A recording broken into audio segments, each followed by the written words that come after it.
Chili mama. Matawashina hivi. Chili mama leke. Au mara kuku. Ndo mafura mnamu magate ndumu. Baba na ya chikara na. Chicken na ate dunu fine. Badu. Ate da nungu do ara ron. Ogbona e.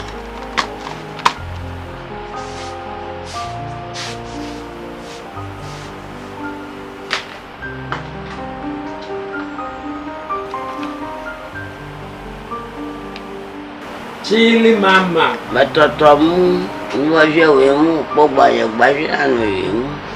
Chili mama. Chito ya ni. Ntuvia de ka kuge anu enti. De ka ndokuchu, de ka fiema. J'ai tombé de ka. Ne pitera. Ne mi ge ku de ka gbe de ka. Abo jiji la fi anu ye ga fura mu nyamu go. Anya bo. Abura ma. Na jeje kare na. Chili. Nke adu ngo gba wo mnu. Ma padu ada. Chili mama. Pone ni la chofia. Baza kukulo magabenya fata o. Chika ko mafasi o. Ba nya runa to yo to na tafa ko baba. Ya fata jaga da ya chika da ba. A chika da kuma line wa duwa olo. Aru chika da share ko jina ya ai ko aru ana aba tafa ba ye ko jimma mala.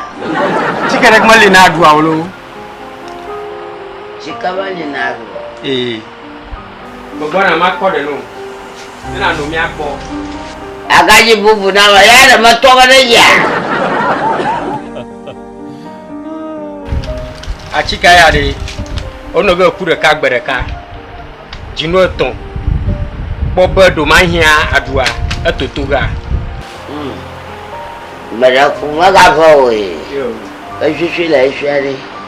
Enyama no ga ku ka gbere ka. Jinu ton. Bala ba jinu ton. Jinu ton. Maya foto jinu ton. Jinu ton. Do ma hia etotoga. Ana ma chika no ndu. Mate aza akwere tisha. Nke na akpere teshi. Oyani abru baba kill me quick. Kill me quick. Kill me quick anya chike bubu na kokpa chike anu a. Baba kwatasi. Au, Chili.